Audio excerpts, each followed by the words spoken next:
오늘도 예배 초대받고 오신 모든 이들을 주의 이름으로 축복합니다. 지난 주간에 수능이 있었죠. 고등학생들 시험 때문에 공무원들 출근 시간이 달라지고 항공기 시간이 조정되어지는 나라는 한국밖에 없을 거예요. 제 느낌은 계절이 수능 전과 수능으로 갈라진다, 그런 생각이 들었습니다. 정말 생활이 정말 달라진 입시생들과 그 가족들을 끌어들이기 위해서 음식점이나 백화점들이 새로운 그런 영업을 하는 것을 보면서 그런 생각을 더 갖습니다. 그런데 뜻밖에도 이 수능과 더불어 민첩하게 움직이는 사람들이 누군가 그랬더니 신천지 사람들이에요. 뭐 성격 검사를 한다, 미술 심리 치료를 한다, 도형 그리기, 우울증 스트레스를 테스트한다, 애니어그램을 한다, 힐링 스쿨을 한다, 5분 스피치 평가를 한다, 각종 설문조사.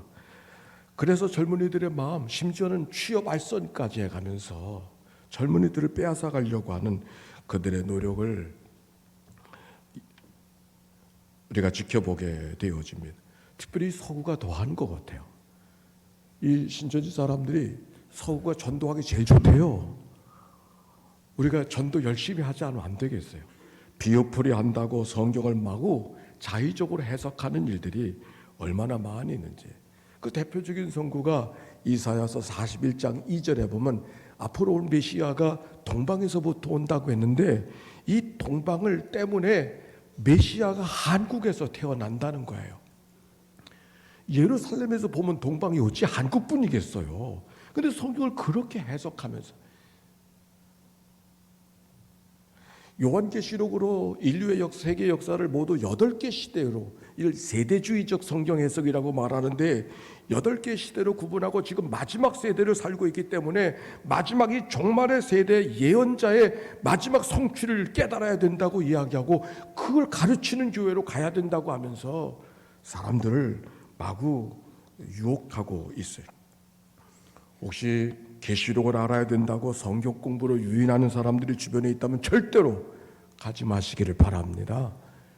마침 어저께 신천지 때문에 피해를 입었던 한 가족이 자기의 사재를 들여서 이런 책을 만들었어요. 이거 최근에 나온 책이에요. 영혼의 미세먼지. 책 제목도 멋있어요. 신천지가 무엇과 같아? 미세먼지 같다는 거예요. 그래서 신천지 이만희 종교 사기 집단이라고 하는 이런 책을 마침 갖고 왔으니까 로비에 있어요. 우리들의 자녀들을 위해서도 집에 요거 한 권씩은 꼭 비치해 두었으면 좋겠다. 제가 보니까 잘 썼어요. 이거 꼭 가실 때 갖고 가시기를 바랍니다. 우리 옆 사람을 축복합시다. 사랑하고 축복합니다.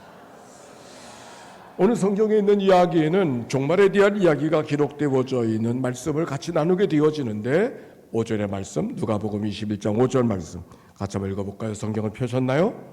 오늘 펴고 읽어야 됩니다. 시작. 어떤 사람들이 성전을 가리켜 그 아름다운 돌과 헌물로 꾸민 것을 말하며 예수께 이르시되, 그렇게 시작됐어요. 예루살렘 성전이 3번 지어지는데, 첫 번째 성전은 우리가 아는 대로 솔로몬의 성전, 두 번째는 바빌론 포로 후에 돌아온 스룹바벨의 성전, 그리고 3번째 성전이 바로 헤롯을 통해서 만들어지는 성전입니다. 헤롯이 종교심보다는 정치적인 목적으로 성전을 짓고 있었기 때문에 아주 멋지게 짓고 있어. 무려 82년 동안이나 성전 건축이 진행되어지고 있으니 얼마나 장엄하게 성전이 만들어지고 있었을까. 고대의 유적지를 가게 되어지면 늘 놀라는 것은 그 집채만한 돌들을 어떻게 움직였을까. 이게 늘 궁금한 가운데 하나인데, 아마 그 당시도 그랬을 겁니다. 더군다나 예수님의 제자들은 갈릴리 시골 사람들 아니에요. 거기는 그런 돌이 없어요. 그런데 예루살렘에 와보니까 큰 돌로 지어지는 성전을 보니까 아마도 그 성전에 마땅히 압도되고 있었을 거다, 그렇게 생각이 되어져요. 그런데 오늘 성경 제자들의 놀라움은 단순히 지어지는 건물의 웅장함 때문이 아니었어요. 오늘 성경에 보세요. 그 아름다운 돌과 헌물로 꾸미는 것을 말하며, 옮겨진 돌이 기둥이 되기도 하지만 그 옮겨진 돌을 조각으로 만들어서 화려한 문장을 만들고, 그래서 조각을 만드는 그런 것들, 그리고 그 조각들이 누가 헌물한 것이라고, 누가 기증한 것이라고 그렇게 써서 붙여지지 않겠습니까? 어느 책 제목 가운데 공간이 사람의 마음을 움직인다, 그런 제목이 있어요. 아마도 위대한 성전의 공간 때문에 마음이 움직여지고 있다고 생각하는 제자들, 야, 저 예배당에서, 저 성전에서 하나님 앞에 제사를 드리고 예배를 드린다면 어떻게 예배의 마음을 드릴 수 있을까? 얼마나 귀한 예배를 드릴 수 있을까? 이런 마음이 제자들의 마음에 있었던 것이죠.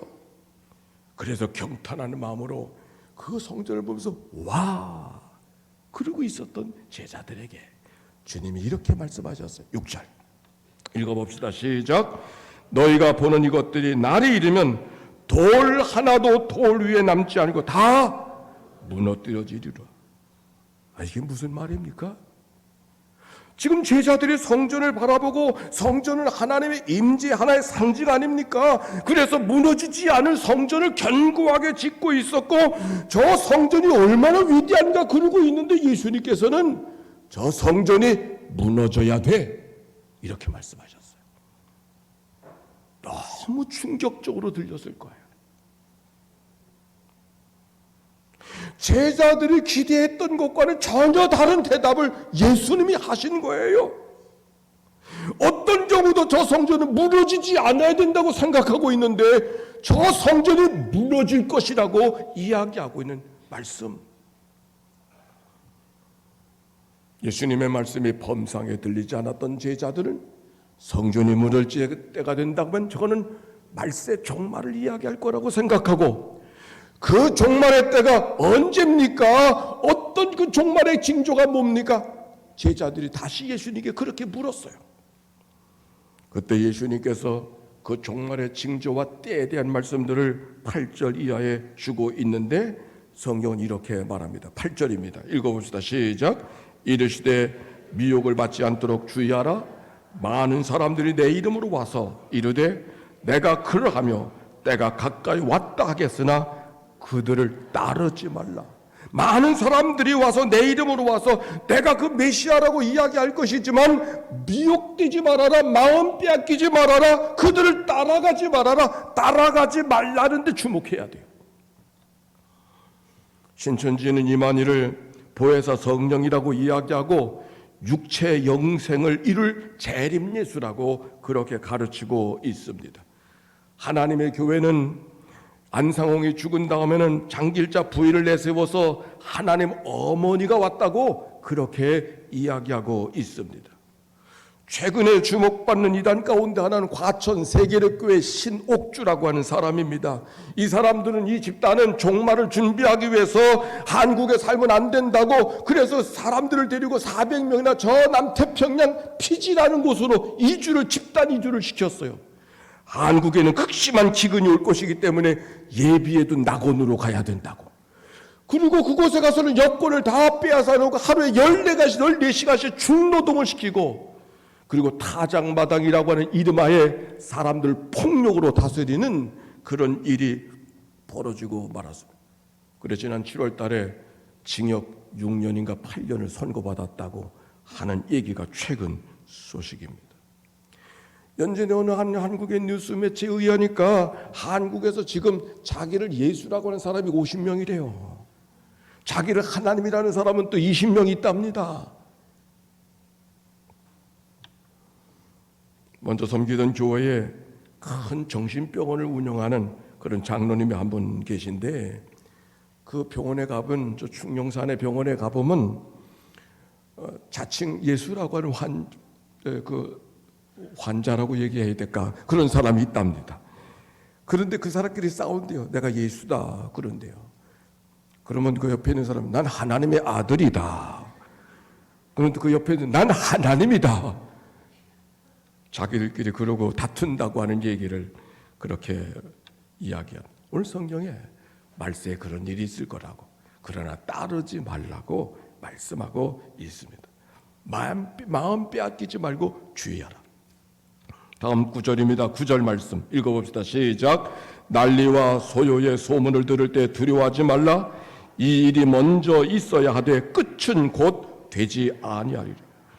이런저런 소문이 들리게 됐지만 두려워하지 말아라. 이런저런 일들이 만나서 민족이 민족을 대적하고 나라와 나라를 대적하는 일이 있을지라도 두려워하지 말아라. 모르고 뭐라고 말합니까? 아직 끝은 아니니라. 그렇게 말씀합니다. 끝이 아니라는 말씀에 주목하고 싶습니다. 11절 말씀입니다. 또 곳곳에 큰 지진과 기근과 전염병이 있겠고 또 무서운 일과 하늘로부터 큰 징조가 있으리라. 12절 이 모든 일 전에 내 이름으로 말미암아 너에게 손대어 박해하며 회당과 옥에 넘겨주며 임금과 집권자들 앞에 끌어가려니와 이 일이 도리어 너에게 증거가 되리라.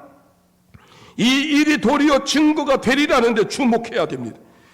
말세가 되어지면 큰 지진이 나고 지금과 전염병이 있어서 무서운 일들이 하늘의 징조처럼 있을 것인데 더욱이 내 이름으로 너희들 박해하는 일들이 있게 될 것이지만 그러나 이 일들이 오히려 너희들에게 증거가 될 것이다. 이 말이 무슨 말인가? 다른 성경에는 나를 증거하는 기회가 될 것이다.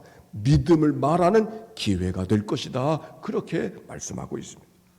하기야 우리가 믿음의 사람인가 하는 것은 편안할 때는 알 수가 없습니다. 그러나 고난이 찾아옵니다. 사건이 생깁니다. 속상한 일이 생깁니다. 안타까운 일이 생깁니다. 어려운 일이 생깁니다. 그때 나를 누가 다스리는가? 하나님이 나를 다스릴 수 있다면 그가 믿음의 사람이죠.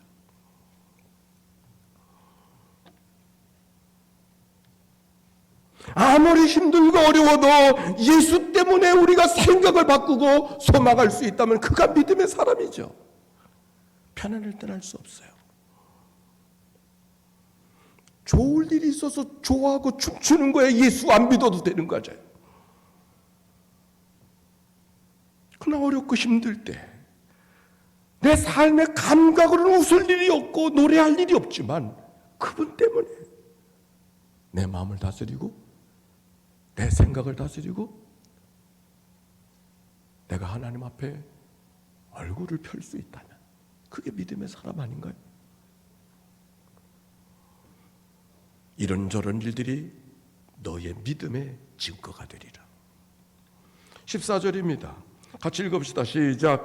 그러므로 너희는 변명할 것을 미리 궁리하지 않도록 명심하라. 내가 너희의 모든 대적에 능히 대항하거나 변박할 수 없는 구변과 지혜를 너희에게 주리라. 능히 너희를 대항하거나 변박할 수 없는 구변과 지혜를 너희에게 줄 것이다. 구변, 말재주를 주고 그리고 지혜를 주게 되리라.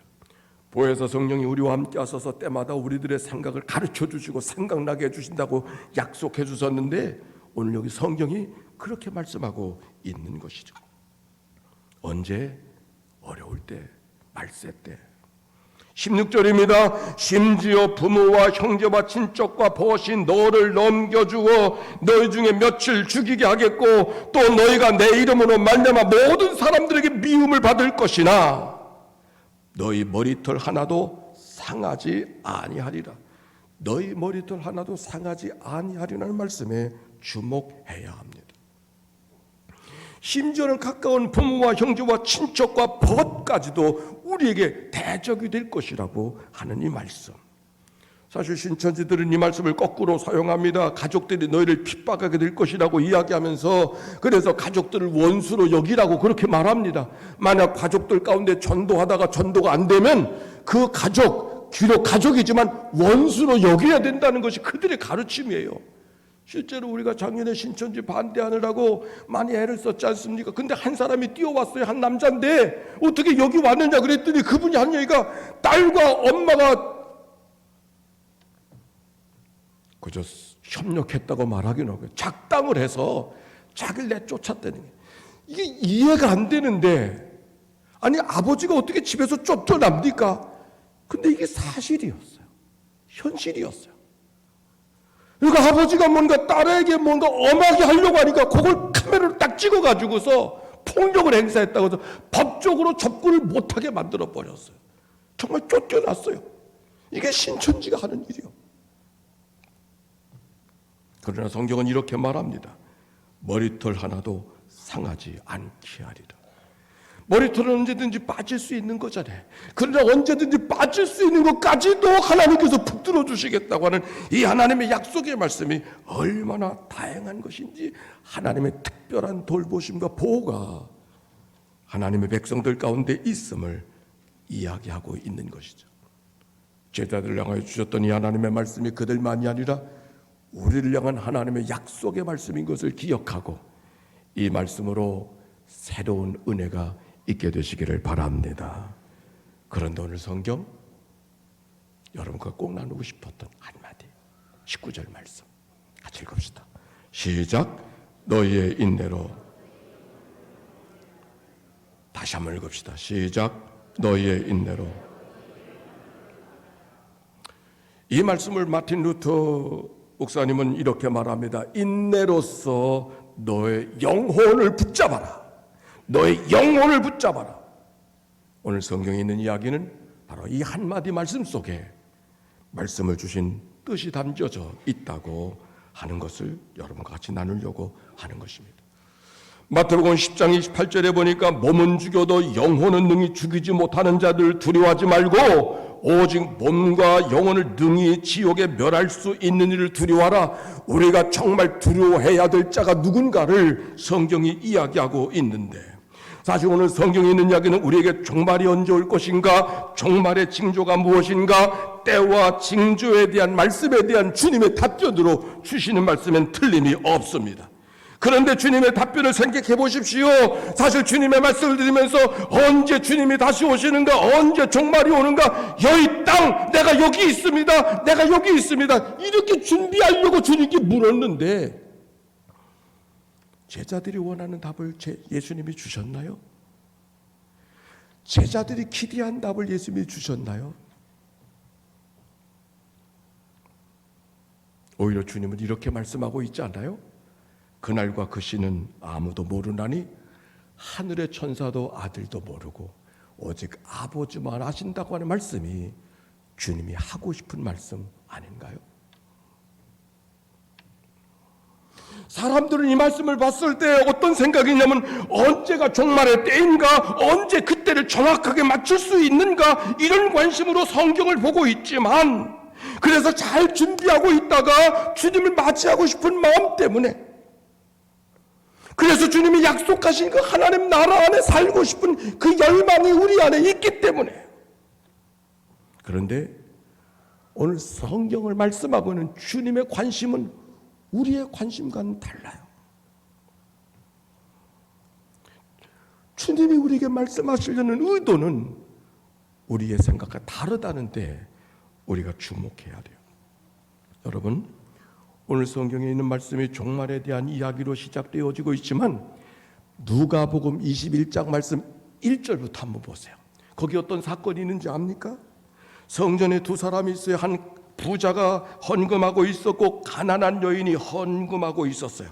부자의 헌금이 얼마나 큰 소리치며 오만하게 얼마나 헌금하고 있었을까? 아마 그가 헌금하는 소리는 조용하게 남이 모르는 헌금이 아니라 내가 이만큼을 하나님 앞에 드린다고 쩡그렁거리면서 그렇게 헌금하고 있었을 거예요. 어느 한 가난한 여인, 드릴 만한 것이 그것밖에 없었어. 두 렙돈이라는 것은 비둘기 한 마리 값이었어요. 비둘기 한 마리 것과는 드릴 수가 없었어.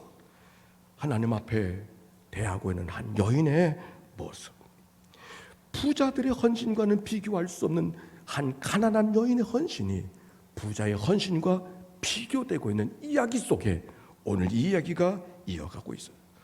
여러분, 이 말씀의 분위기가 예루살렘 성전이 지어지고 있는 바로 그 한마당, 성전의 제사장들이 얼마나 사람들에게 헌금을 이야기하고 독촉하면서 헌금을 이렇게 해야 된다고 이야기하고 있었을까? 바로 그때 부자들 어깨 펴고 헌금하고 있었지만 가난한 사람들은 그럴 수가 없어서 얼마나 상박한 마음을 지니고 있었을까?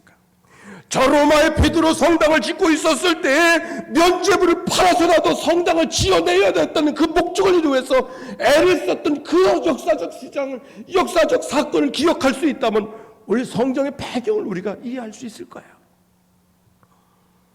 주님이 성전이 무너지리라. 너희들이 생각하는 그 성전은 무너져야 된다고. 너희들이 꿈꾸고 있는 그 나라는 무너져야 된다고. 주님은 오히려 그렇게 말씀하고 있는 거예요.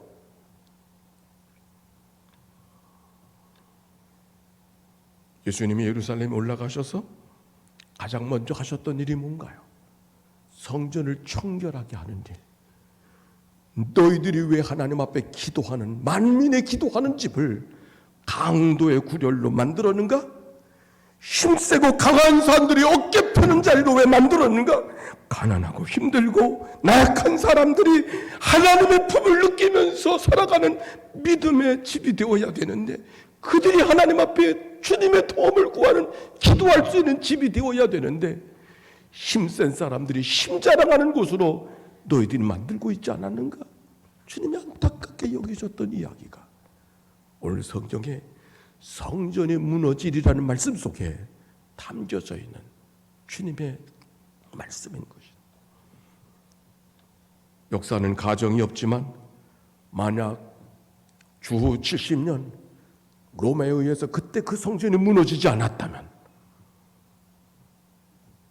과연 우리까지 태평양을 건너 복음이 왔을까?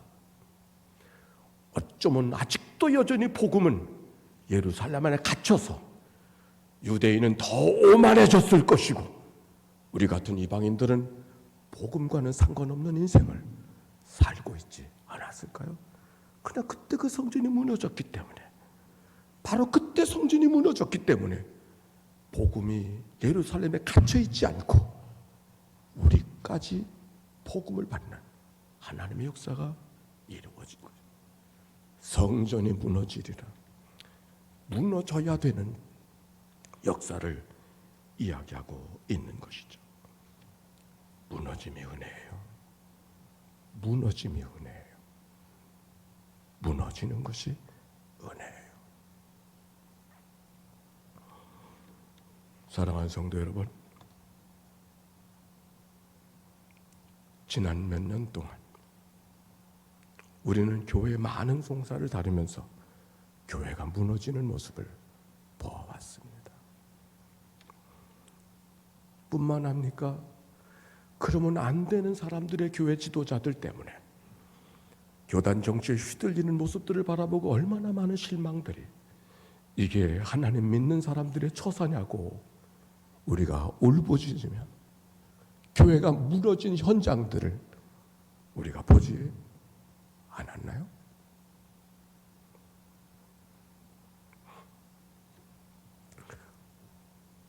어느 한 교우가 교회를 그만두겠다고 얘기했습니다. 아니, 이제 다 정리됐는데 이제 와서 왜 그만두시느냐고. 그가 이렇게 말합니다. 교회에 대해서 너무 실망했어요. 누가 뭐래서가 아니라 교회 희망을 발견할 수 없어요. 목사들에 대해서도 희망의 마음을 잃어버렸어요. 우리의 과거를 아는 저인고로 할 말이 없었어요. 교회 희망을 찾지 못해서 교회를 그만두겠다고 하는데, 굳이 거기에 대해서 이야기한다들 변명이죠. 뭐 하나님 앞에 기도할 뿐이라고 생각하고 더 이상 권하지 못했어요. 얼마 전에 입법총회를 한 다음에 애쓰고 법을 수고하며 법을 만들었던 한 장로님이 그 모든 법들이 다 거절되었을 때 내뱉었던 말, 이 감리교회, 마치 희망이 없어져 버린 듯한 자조적인 그의 내뱉는 말 같이 나눌 수 있었어요. 교회가 무너져 있는 모습, 여러분 어떻게 생각하시나요? 그러나 오늘 주님의 말씀을 그때 들어야 돼요. 19절 말씀 같이 읽어볼까요? 너희의 인내로 너의 영혼을 얻으리라.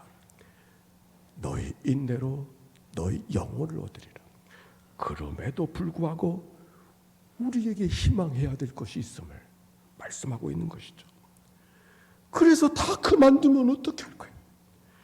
그래서 다 내려놓으면 어떻게 할 거예요? 그래도 천국 가야 되는 거 아니에요? 그래도 내 영혼을 지켜야 되는 거 아니에요? 이 사람이 실망스럽고 저 사건이 실망스러워서 다 그만두면 어떻게 할 거예요? 오늘 성경 그들을 향하여 주셨던 말씀, 내 영혼을 인내함으로 얻으라고, 내 영혼을 붙잡아야 된다고 그렇게 말씀하고 있는 이 이야기.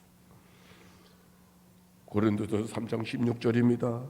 너희는 너희가 하나님의 성전인 것과 하나님의 성령이 너희 안에 거하시는 것을 알지 못하느냐. 너희가 하나님의 성전이라. 내가 하나님의 성전이라. 우리가 보여주는 성전이 성전이 아니고 정말 하나님이 우리 가운데 짓기를 원하시는 성전은 내 안에 있다고 말씀하고 있는, 내가 성전이라고, 내가 성전이라고. 제자들은 종말의 징조, 그들이 꿈꾸고 생각하는 그 나라를 향하여서 여의 땅 준비하고 그때를 찾기를 원했지만, 주님께서는 세상에서는 너희가 구하는 때를 얻을 수 없다고, 그 때는 내 안에 있다고, 내가 성전이라고, 너를 지어야 된다고 주님이 그렇게 말씀하고 있는 것이죠. 오늘 병행하여 읽어진 이사야서 65장, 새하늘과 새 땅을 바라보라. 새로운 지주가 만들어지는 하나님의 약속이 담겨져 있는 말씀입니다. 그러나 이 말씀이 주어질 때는 바벨론 포로에서 돌아왔었을 때, 어디를 보아도 넉넉한 희망이 없었을 때가 바로 그때였습니다.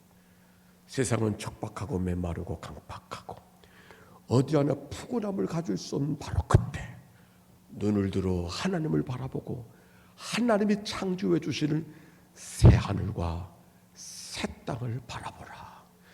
너희들이 눈으로 보여지는 땅과 하늘 속에서는 세상의 소망을 발견할 수 없지만, 하나님이 이제 새롭게 만들어 주신 하늘과 땅을 바라보라고 그들의 무너진 마음을 일으켜 주셨던 말씀이 오늘 구약의 말씀, 그리고 그 약속의 말씀 때문에 이스라엘 백성들이 나라를 잃어버리고 성전이 무너지고 세상 모든 것들이 자기를 배반하는 듯이 살아가는 삶의 한복판에 살아도 노래할 줄 알았고 소망할 줄 알았던 그들의 삶이 된 것이죠. 오늘 이 새하늘과 새 땅을 바라보는 하나님의 소망의 메시지가 우리를 향한 하나님의 약속의 말씀으로 의지하고 믿음으로 걸어가는 삶이 되시기를 바랍니다. 제가 서울에서 목회하는 동안에 늘 기억나는 사건 가운데 하나는 서울역 노숙자들을 만났던 기억이 옳습니다. 여기 오니까 밤이 되어지면 아시아도 경기장을 돌든지 밤에 산을 올라가서 등산하는 일이 하나의 재미이기도 하고 연희동에서 하는 즐거움이기도 합니다. 서울에서는 서울역에 저녁이 되어지면은 서울역을 통해서 남대문을 통해서 광화문 내거리를 통해서 신문로를 통해서 집에 돌아오는 그 코스, 제가 서울역까지 가는 건 20분이면 걸어서 갈 수가 있는, 사실 그 코스에서는 지하도를 지나가다 보면 어디든지 만나는 사람은 노숙인입니다. 사실 노숙인을 바라볼 때마다 이런 생각이 나요. 인생이 너무 게을러서 노숙인이 됐나 보다, 이런 생각이 선입관 속에 있지 않아요? 어쩌다 노숙인이 됐는가. 그러던 어느 날 따뜻한 커피를 들고 접근하는 저에게 한 젊은이가 마음을 열고 만나 주었습니다. 어떻게 해서 여기까지 왔게 되느냐고. 인생의 젊은 사람이니까 어떤 동기가 있을 것 같아서, 어떤 어려운 일이 있을 것 같아서 그런 생각을 갖고 제가 얘기를 건넸더니 그분이 하는 얘기는 뜻밖의 이런 얘기였어요. 저는 저 앞에 동네 동자동 쪽방에서 태어났습니다. 그리고 서울역 이 마당에서 저는 성장했습니다. 저는 여기가 좋습니다. 여기 노숙인들, 저들과 함께 한밤을 지나는 게 되게 너무 편안합니다. 낮에 가선 일용직이지만 가서 일하다가도 저녁이 되면 제가 이곳에 오죠. 왜? 이곳이 편안하니까요. 그때 그 젊은이가 해주었던 말 한마디, 나는 어떻게 인생을 그렇게 게을리게 살아서 이렇게 되느냐고, 이런 편견 속에 그를 바라보고 있었는데, 그러나 그에게는 거기가 너무 좋다고, 너무 편안하다 이야기하는 그의 눈동자를 지금도 잊지를 못합니다. 풀어져 있는 눈동자가 아니고 밝고 맑은 그 눈동자. 서울역의 노숙인들 어디 희망이 있겠어요? 그런데 희망이 없다고 하는 그 한복판에, 여기가 너무 좋아요, 여기 오면 너무 편안해요, 여기 속에 나는 인생의 자유를 느낄 수 있어요. 이 형제에게 서울역 이 자리는 어쩌다가 쫓겨난 자리가 아니라 선택하여 온 자리로구나 느껴졌던 그때 그 생각. 모든 사람들이 쫓겨간다고 생각하는 그 인생의 한마당에서 여기가 좋다고 이야기한 젊은이의 그 따뜻한 맑은 눈동자 속에 저는 세상을 다시 봐야 된다고 하는 생각을 가졌던 기억이 있습니다. 오늘 성경에 있는 말씀, 종말이 되어져 성전이 무너지는 것 같은 세상의 어둠의 한복판에서도 하나님은 오늘 우리에게 말씀하십니다. 인내해서 너의 영혼을 붙잡으라고. 오늘도 하나님 앞에 맑고 밝게 빛나는 영혼을 붙잡히는 그런 은혜가 우리 모두 가운데 있게 되시기를 바랍니다. 골고다의 십자가 언덕에서도 강도, 그 사람을 너희들이 오늘 나와 함께 낙원에 있을 것이라고 강도의 영혼 속에 맑은 영혼을 바라보고 있었던 주님의 시선이 우리가 서로가 서로를 바라보는 그런 시선으로 만나 하나님이 언젠가 우리를 부르시는 날 우리 모두 하나님 앞에 서는 그런 은혜가 있게 되시기를 주의 이름으로 축원합니다. 찬양합시다.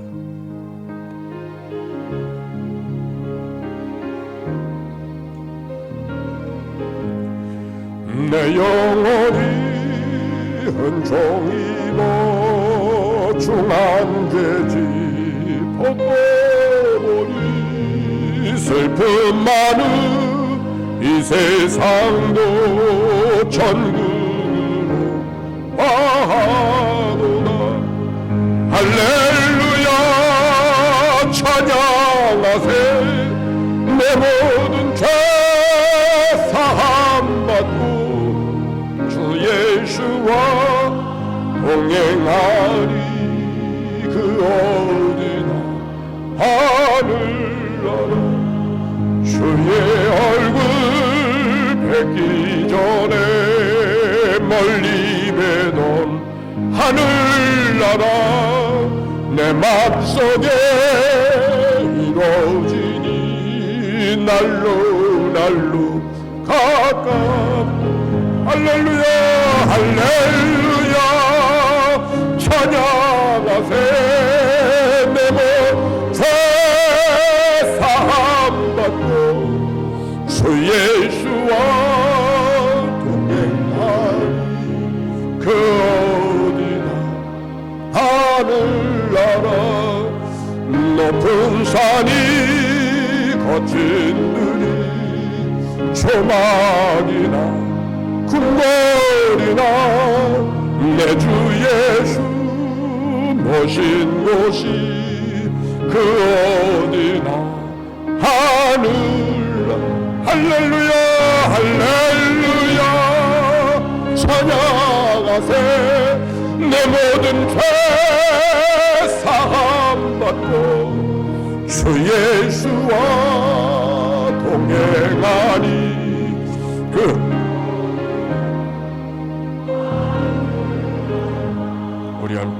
우리 함께 기도하십시다. 성경은 이런 사람을 어리석다고 말합니다. 어리석은 자여, 오늘 밤에 내 영혼을 도로 찾으리니 그러면 내 준비한 것이 누구 것이 되겠느냐. 세상의 온갖 것을 다 가졌다 할지라도 영혼을 잃어버린 자가 된다면 그가 바로 어리석은 자라고. 오늘 하나님 앞에 영혼을 붙들어야 된다고, 영혼을 얻으라고 하시는 이 말씀을 기억하고 우리가 참아야 될 것을 참는 은혜가 성령 안에서 있게 하여 주시옵소서. 기도로 주님 앞에 다가섭니다. 함께 기도합니다. 사랑이 많으시고 자비로우신 아버지 하나님, 너희의 참음으로 인내함으로 너희 영혼을 얻으리라. 인내로써 너의 영혼을 붙잡으라고 오늘도 말씀하여 주십니다. 세상의 온갖 것들이 내 손안에 있다 할지라도, 마음이 그리던 것들이 내 소유 속에 있다 할지라도, 영혼을 잃어버린 자가 되어진다면 그가 바로 불쌍한 자라고, 그가 바로 어리석은 자라고 주님 말씀해 주십니다. 하나님, 주님 앞에 나갑니다. 나의 욕심, 나의 교만, 나의 연약함, 나의 모든 체면, 나의 부끄러움 십자가 밑에 내려놓고 주님 앞에 나갑니다. 보혜사 성령님 우리 가운데 서서 우리들의 삶을 붙잡아 주시고 우리들의 삶을 주님께서 온전히 켜주소서. 교만한 자를 물리치고 겸손한 자의 은혜를 보신 하나님 앞에 약속된 하나님의 은혜가 저들의 삶에 붙들리는 삶이 되도록 인도하여 주시옵소서. 사랑하는 자들을 영혼을 바라보는 주님의 마음을 우리가 받게 해주시옵시고, 영혼을 사랑하는 마음이 하나님의 교회 속에 가득하게 하여 주시옵소서. 주님,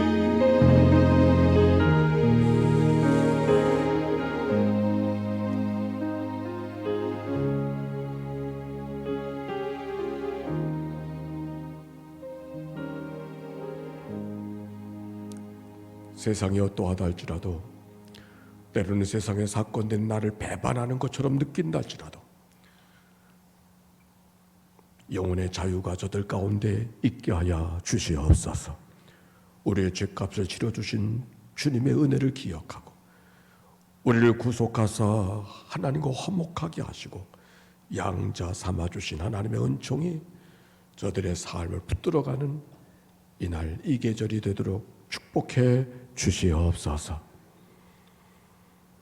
오늘도 내 영혼을 붙잡으라고 하신 말씀 기억하고, 또 한 주간 여러 가지 사건들이 우리들의 삶을 들이닥친다 할지라도 영혼이 붙들려진 하나님의 백성된 삶을 살아가게 하여 주시옵소서. 끝날까지 함께하며 약속하신 하나님의 약속하심을 믿고 의지하면서 걸어가는 주의 백성들 되게 해 주옵소서. 예수님의 이름으로 기도하옵나이다. 아멘.